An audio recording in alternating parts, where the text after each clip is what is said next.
अस्सलाम वालेकुम, this is Faisal Ayub और आप देख रहे हैं मेरा यूट्यूब चैनल ब्रेन ट्रांसफार्मर। मैं आपको पढ़ा रहा हूँ exercise number 6.1 conic section second year. उसका आज हम last question that is question number 9 वो सॉल्व करने जा रहे हैं। क्वेश्चन नंबर 9 अगर आप देखें तो ये क्वेश्चन नंबर 4 की तरह ही है, उसके दो पार्ट्स का ये मिक्सचर है। तो खैर इसमें हमें क्या करना है, हमें कहा जा रहा है फाइंड एन इक्वेशन। ये फाइंड इक्वेशंस, यहाँ पे वर्ड लिखा है इक्वेशंस, इसका मतलब है एक नहीं आएगी दो आएंगी या जितनी बनती हैं। बहरहाल इसका आंसर दो ही बनता है। तो find equations of the circle of radius 2 and the tangent to the line at this point. अब आप रिकॉल कीजिएगा, मैंने आपको आई थिंक सो इसका पार्ट नंबर बी करवाया था क्वेश्चन 4 का। उसमें मैंने एक काम कराया था और वो ये था कि मैंने टेंजेंट लाइन से नॉर्मल लाइन फाइंड की थी। उसका प्रोसीजर क्या था थोड़ा सा मैं रिपीट करूँगा। सपोज़ करें कि मेरे पास लाइन है x minus y minus 2 is equal to 0। ये सपोज लाइन है। आप इसको y को इधर शिफ्ट करें, ये y इधर आ जाएगा और x माइनस 2 यहाँ पर आ जाएगा। और मैंने आपसे एक बात कही थी, मैंने कहा था कि y is equal to mx plus c अगर लाइन इस फॉर्म में हो, ठीक है। और इस केस में जो कोफिशिएंट ऑफ x होता है बेसिकली ये स्लोप ऑफ द लाइन होता है, ठीक हो गया। इस केस में स्लोप क्या बना है, 1 बना है। अब मैंने क्या करना है, बेसिकली मैंने नॉर्मल लाइन को अप्रोच करना है। नॉर्मल लाइन टेंजेंट लाइन पे होती है परपेंडिकुलर। अब आपको मैंने ये भी बताया था लास्ट वीडियो के अंदर जो हमने पहले पढ़ी थी, उसमें ये था कि अगर कोई लाइन किसी लाइन पे परपेंडिकुलर हो तो उन दोनों लाइंस की स्लोप्स को मल्टीप्लाई करने से आंसर आता है -1। और अगर एक लाइन की स्लोप आपको गिवन हो और आपने दूसरी लाइन की स्लोप जो उस लाइन पे हो परपेंडिकुलर फाइंड करनी हो, तो जिस लाइन की स्लोप गिवन हो उसका आप लेंगे नेगेटिव रेसिप्रोकल। तो ये क्या बनेगा, ये बनेगा -1। तो इसका मतलब लाइन की स्लोप क्या बनेगी, वो बनेगी -x प्लस सी, क्योंकि m की वैल्यू आई है माइनस। अब इसमें अननोन क्या है, अननोन सब c होगा। तो हम फिर जो भी इंफॉर्मेशन गिवन होगी हमें उससे हम c को अप्रोच करेंगे।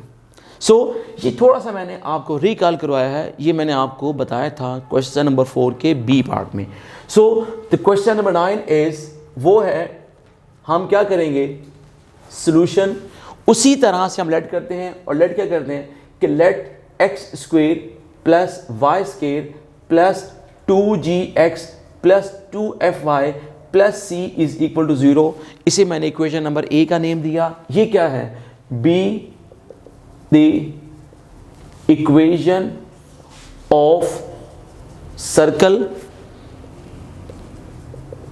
हैविंग रेडियस 2 एंड क्या है, and tangent to the line हमारी है x minus y minus 4 is equal to 0। किस पॉइंट पे, एट पॉइंट ए, और वो पॉइंट है हमारा 1, -3। आपको याद होगा मैंने आपसे कहा था कि मैं क्वेश्चन नंबर 1 के अलावा नॉर्मली मैं स्टैंडर्ड फॉर्म को नहीं जनरल फॉर्म को प्रेफर करूंगा। तो आपने देखा होगा कि मैंने क्वेश्चन नंबर 4 के सारे पार्ट्स आपको करवाए थे जनरल फॉर्म से। सिर्फ और सिर्फ मैंने क्वेश्चन नंबर 5 करवाया, उसकी वजह है कि उसमें सेंटर और रेडियस हमें मिल गया था तो बड़ा आसान था, इसलिए मैंने उसको स्टैंडर्ड फॉर्म से सॉल्व करवाया। अब मैं आपको ये क्वेश्चन 9 जो करवाने जा रहा हूँ ये करवा रहा हूँ जनरल फॉर्म से, ठीक हो गया। अब इंफॉर्मेशन क्या है, आप देख रहे हैं इसमें रेडियस गिवन है, ठीक है, हमें एक लाइन गिवन है। अब आप देख रहे हैं ये जो मैंने तरीका बताया था आपको, मैं क्या करूँगा मैं इससे नॉर्मल लाइन को अप्रोच करूँगा, ठीक हो गया। अब पहले हम लाइन की बात कर लेते हैं जी। मैं यहाँ क्या लिखता हूँ, from B x minus 4 is y, या मैं क्या लिखूँगा y is equal to x minus 4। इसे मैंने इक्वेशन नंबर 1 का नेम दे दिया, ठीक है। अच्छा, अब यहाँ पे इसकी स्लोप क्या बनी, स्लोप ऑफ लाइन 1 इज इसको m का नाम दिया, 1 के बराबर आ जाएगी, ठीक होगा। Implies slope of normal line, वो क्या होगा, डेफिनेटली इसका आप लेंगे नेगेटिव रेसिप्रोकल। नाउ अब मैं क्या करने जा रहा हूं, let y is equal to mx plus c, इसको मैंने क्या नाम दिया, 2 का नेम दिया। एग्जैक्टली ये देखिए, ये सारा मेथड वही यूज हो रहा है। अब मैं क्या करूंगा, मैं इसमें m की वैल्यू है -1 पुट करूंगा,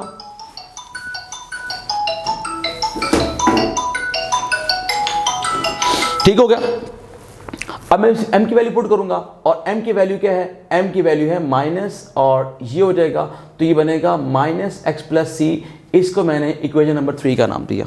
ये क्या है, ये है जनाब b the equation of normal किस पे, एट पॉइंट a, और a है 1, -3, ठीक हो गया। सो अब मैं क्या करूंगा, पुट करूंगा x की वैल्यू को 1, y की वैल्यू को -3 इन इक्वेशन नंबर 3। आप इसको पुट कर दीजिए। जब पुट करूंगा तो क्या मिलेगा, y is equal to, sorry, y की वैल्यू है -3, x की वैल्यू है 1 प्लस c, तो यहां से देखें -3 plus 1 is c and c becomes -2। तो अब मैं क्या लिखूंगा, इक्वेशन नंबर 3 बिकम्स, 3 क्या बनेगी, y is equal to -x और -2 इम्प्लाइज, आप x को शिफ्ट करें इधर, x plus y plus 2 is equal to 0। इसे आप कोई इक्वेशन नंबर c का नाम दें। ये क्या है, b the equation of normal line, ये हमें नॉर्मल लाइन की इक्वेशन मिल चुकी है, ठीक हो गया। अच्छा, अब मुझे चाहिए g, f और c की वैल्यूज़। तो g, f और c की वैल्यूज़ के लिए मुझे 3 डिफरेंट इक्वेशंस बनानी होंगी। अब वो कैसे बनेंगी, पहला हमारे पास काम जो है वो पॉइंट a वाला है, मेरे पास पॉइंट a अवेलेबल है 1, -3। इसे मैं कहाँ पुट करने जा रहा हूँ, put x is equal to 1, y is equal to -3, कहाँ पे, इन इक्वेशन नंबर a। ज़रा पुट कीजिए, x की वैल्यू 1 है, 1 का स्क्वायर, y की value -3 whole square plus 2g into 1, 2f into -3 plus c is equal to 0। अच्छा, एक बात का ख्याल रखिएगा कि ये वाला c और ये वाला c, दोनों c सेम नहीं है। ये c सर्कल वाला है और ये c है लाइन वाला। अगर आपको मुश्किल पेश आ रही है, कोई प्रॉब्लम आ रही है, तो आप इसे c प्राइम भी कर सकते हैं। आप c प्राइम कीजिएगा इसको, ये देखिए, ये c प्राइम, ये c प्राइम, ये c प्राइम, तो यहाँ c प्राइम आएगा तो पुट करेंगे, क्योंकि अल्टीमेटली हमने c या c प्राइम की वैल्यूज़ ही फाइंड करनी होती हैं, इसलिए कोई इशू नहीं है, ठीक होगा। अब हम क्या करने जा रहे हैं, यहाँ पे पुट करें सारी वैल्यूज़, तो ये क्या बनेगा, it is 1 plus 9 plus 2g minus 6f plus c 0, this would be 2g minus 6f plus c is -10। इसको मैं अब क्या कहने लगा हूँ, 3 तक तो हमने नाम दिए हुए हैं, इसे मैं इक्वेशन नंबर 4 का नेम यहाँ पे देने लगा हूँ, ठीक है। अब मेरे पास क्या है, आप देखें, सिंस सेंटर ऑफ सर्कल ए वो है -g और -f, ये कहाँ लाई करता है, लाइज एट c कौन सी लाइन है, ये नॉर्मल लाइन है, and we know that centre of circle normal line पे लाई करता है, या normal line of a circle passes through the centre of circle. तो इसका मतलब सेंटर उस लाइन पे लाई करता है। तो आप यहाँ पे क्या करेंगे, put x is equal to -g, y is equal to -f in equation number c। जरा पुट कीजिएगा, -g -f plus 2 is equal to 0। तो यहाँ से मुझे g की वैल्यू मिलेगी डायरेक्ट f की फॉर्म में। आपको याद होगा कि हमने पहले भी ये काम किया हुआ है। तो क्या मिलेगा मुझे, -g इज प्लस f और -2 implies g will become -f plus 2, या g बन जाएगा 2 - f। इसे मैं इक्वेशन नंबर 5 का नेम देने लगा हूँ। ठीक है, अब ये वाली g की वैल्यू 2 माइनस एफ, इसे मैं पुट करने लगा हूँ इक्वेशन नंबर 4 में, ताकि मुझे c की वैल्यू मिले इन टर्म्स ऑफ f। तो क्या बनेगा 2 टाइम 2 माइनस एफ और minus 6f plus c is minus 10। This is 4 minus 2f minus 6f plus c is minus 10। तो ये क्या बनेगा minus 8f plus c minus 10 and ये 4 यहाँ पे क्या माइनस होगा, तो c की वैल्यू क्या बनी, ये बनी 8f और माइनस 14। इसे मैंने इक्वेशन नंबर 6 का नेम दिया। अब आप देखिएगा, अब मैं यहाँ पे क्या करने जा रहा हूँ, मैं यहाँ पे ये करने जा रहा हूँ कि रेडियस क्या है सर्कल ए का, रेडियस ऑफ सर्कल ए है square root g square plus f square minus c. तो दिस इम्प्लाइज, अगर मैं देखना चाहूँ तो रेडियस तो मुझे 2 के बराबर गिवन है, इसका मतलब ये हुआ है this implies square root of g square plus f square minus c 2 के बराबर है। और अगर मैं इसका स्क्वायर लूँगा दोनों साइड पे तो ये 4 बन जाएगा और इस इक्वेशन का नेम क्या होगा 7 इसका नेम आएगा।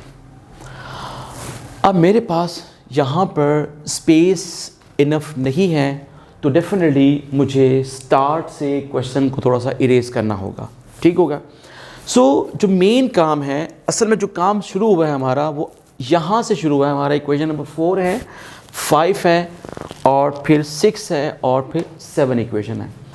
तो अब मैं अगर इस पोर्शन को इरेज कर भी दूँ, ये वाला जो पोर्शन है हमारा ये वाला, बल्कि अगर मैं ये भी इरेज कर दूँ तो तब भी कोई इशू नहीं होना चाहिए, चूँकि मैंने स्टार्ट में सारा कुछ समझा भी दिया आपको। तो अब मैं क्या करने जा रहा हूँ, मैं कह रहा हूँ पुट इक्वेशन नंबर 5 एंड 6 कहाँ पुट करूँगा मैं इसे, इक्वेशन नंबर 7 में। ठीक है, यहाँ पुट कीजिएगा। तो वैल्यू किसकी पुट होगी, g की वैल्यू, और g की वैल्यू क्या है, वो है 2 माइनस एफ, इसका whole square, of course f square तो एफ स्क्वायर है, और c की वैल्यू क्या है, वो है 8f माइनस 14। राइट पे क्या है इसके, राइट पे इसके है 4। ठीक हो गया। नाउ स्टार्ट करें जी simplification. This is 4 plus f का स्क्वायर माइनस 4f एफ का square minus 8f plus 14 minus 4। ठीक हो गया। तो ये 4 इस 4 से कैंसिल हुआ, f square plus f square becomes 2f square minus 12f plus 14 0 f square minus 6f plus 7 is equal to 0। ये कैसे आया, ये मैंने पूरी की पूरी इक्वेशन को 2 से डिवाइड कर लिया। और लिखा नहीं मैंने, डिवाइड मैंने कर लिया। अनफॉर्चुनेटली इसके फैक्टर्स नहीं बनते। सो अब मुझे क्या करना होगा, मुझे करना होगा बाय क्वाड्रेटिक फार्मूला। अब यहाँ पे f लिखूंगा, फार्मूला क्या है, minus b. What is b, b is minus 6, तो माइनस b यहाँ पे आएगा b का स्क्वायर माइनस 4, a है हमारा 1 और c हमारा है 7 ओवर आएगा 2 time a mean coefficient of square term आप लोग जानते हैं ऑलरेडी। ठीक हो गया। अब सिंप्लीफाई कीजिएगा, 6 ये कितना बनेगा, दिस इज 36 और ये आएगा 28/2 आ जाएगा। 36 माइनस 28/2 आ जाएगा। अब मुझे ऑफ कोर्स स्पेस और चाहिए, मज़ीद स्पेस की मुझे ज़रूरत है। तो अब मैं क्या करने जा रहा हूँ, मैं ये सारी का सारा पोर्शन इरेज करने जा रहा हूँ, चूँकि मेरा जो मेन काम है अब वो तकरीबन होने वाला है। कैसे, मुझे f की वैल्यू मिल जाए अगर, तो यहाँ पुट करूँगा, यहाँ पुट करूँगा, बाकी सारा कुछ सिंपल है। ये क्या बनेगा, 6 plus minus 36 minus 28 is 8 by कितना आएगा, 2 आएगा। आप देखिएगा यहाँ से 6 ये 8 बनेगा 2 टाइम्स स्क्वायर रूट 2। क्यों बनेगा 8, बेसिकली ये 4 टाइम 2 बन जाएगा। तो 4 टाइम 2 का मतलब है 2 इंटू स्क्वायर रूट 2। तो आप देख रहे हैं यहाँ से 2 कॉमन आया, तो this is 3 plus minus square root 2/2। तो ये से कट हुआ, तो f की वैल्यू बनी है 3 प्लस माइनस स्क्वायर रूट 2। तो ये हमारी f की वैल्यूज़ आ गई हैं। अब मुझे f की दो वैल्यूज़ पुट करनी है। मुझे पहले क्या पुट करना है, put f is equal to 3 plus square root 2 in कहाँ पुट करूँगा मैं, in equation number 5 and equation number 6। ठीक है जी, ज़रा पुट कीजिएगा 5 में। जब मैं f की वैल्यू पुट करूँगा 5 में तो ये बनेगा 2 माइनस 3 प्लस स्क्वायर रूट 2 आ जाएगा। तो ये ओपन करें, this is 2 minus 3 and minus square root 2। तो यहाँ पे सॉरी g आना है, तो ये बनेगा g इज इक्वल टू क्या बनेगा, -1 एंड माइनस स्क्वायर रूट 2 आ जाएगा। एंड c की वैल्यू क्या है, वो है 8 टाइम f है 3 प्लस स्क्वायर रूट 2 और -14 कितना बनेगा, it is 24 plus 8 times square root 2 -14 आ जाएगा। तो ये बनेगा 24, this is 10 plus 8 time square root 2 आ जाएगा। अब मुझे क्या लिखना होगा, मुझे लिखना होगा इक्वेशन a बिकम्स, देखिएगा x का स्क्वायर प्लस y का स्क्वायर प्लस 2g, g की वैल्यू क्या है -1 minus square root 2x plus 2f, f की वैल्यू क्या है, हम ले रहे हैं 3 plus square root 2y and c हमारा इस केस में ये वाला है इज इक्वल टू 0। अब आपकी मर्जी है, ये माइनस साइन आप बाहर ले लें कॉमन, तो ये क्या बनेगा, this is -2 1 plus square root 2x 2 time 3 plus square root 2y और 10 plus 8 time square root 2 is equal to what, this is equation of circle. ये हमारा पहला काम सॉल्व हो चुका है। दूसरी इक्वेशन, क्योंकि उसने पहले कहा था फाइंड दी इक्वेशंस, तो इसका मतलब 2 इक्वेशन आएंगी। तो अब मुझे दूसरी इक्वेशन के लिए c की सेकंड वाली वैल्यू पुट करनी है। वो क्या है, वो ये है, सॉरी f की, तो f की वैल्यू है 3 माइनस स्क्वायर रूट 2, इसे मैं पुट करूंगा 5 में एंड इक्वेशन नंबर 6 में। तो ये क्या बनेगा, देखिएगा g बनेगा 2 minus 3 time 3 minus square root 2, open करें bracket 2 minus 3 plus square root 2, तो g will become -1 plus square root of 2 and c बनेगा 8 टाइम f की वैल्यू क्या है 3 माइनस स्क्वायर रूट 2 एंड -14, वही 24 minus 8 times square root 2 -14 and c will become 10 minus 8 time square root 2। c आ चुका है, g आ चुका है, f हमें पहले पता है। ये सारी की सारी वैल्यूज़ मैंने कहाँ पुट करनी है, अब मैं पुट करूँगा इक्वेशन नंबर a बिकम्स, तो क्या बनेगा x का स्क्वायर प्लस y का स्क्वायर 2g, g की वैल्यू है -1 plus square root 2x 2f, f की वैल्यू क्या है, f की वैल्यू है 3 माइनस स्क्वायर रूट 2y और प्लस c की वैल्यू क्या है 10 माइनस 8 टाइम्स स्क्वायर रूट 2। अब आप देखें तो मज़ीद सिंप्लीफाई ये नहीं हो सकता, करना चाहें तो थोड़ा मुश्किल होगा। बहरहाल ये इसका आंसर, ये भी इसका आंसर है और ये भी इसका आंसर है, क्योंकि उसने आपसे कहा था कि find the equation of circles, तो हमने इक्वेशंस ऑफ सर्कल फाइंड कर ली है। 2 सर्कल बने हमारे पास, ठीक हो गया। तो हमने क्या किया, इन दोनों सर्कल्स को आंसर में लिखा, ये इसका आंसर है। अब मैं जैसे ओवरऑल देता हूँ ओवरव्यू क्वेश्चन का, तो ओवरव्यू ये था कि हमें सर्कल की इक्वेशन फाइंड करनी थी, बट हमें इसमें आप अगर देखें तो हमें सेकंड पार्ट जो था क्वेश्चन 4 का, उसमें उसने बात की थी टेंजेंट लाइन की, और I think so third part में उसने बात की थी रेडियस की। तो इसका मतलब ये हुआ कि उसने 2 क्वेश्चंस को मिक्स करके 9 नंबर क्वेश्चन बनाया आपका। तो मैंने उन दोनों क्वेश्चन का काम एक क्वेश्चन में किया। नो डाउट लेंथ क्वेश्चन की थी, लेंथी क्वेश्चन से तो क्या हुआ, लेंथी अगर हैं तो अगर क्वेश्चन आपको आते हैं और आप कर सकते हैं तो लेंथ आई थिंक सो कोई बड़ा मसला नहीं होती। ठीक है जी। सो यहाँ पे आज हमारी एक्सरसाइज 6.1 ख़त्म हुई। इंशाल्लाह नेक्स्ट वीडियोस में हम 6.2 को आगे लेके चलेंगे। Thank you very much. अल्लाह हाफिज़।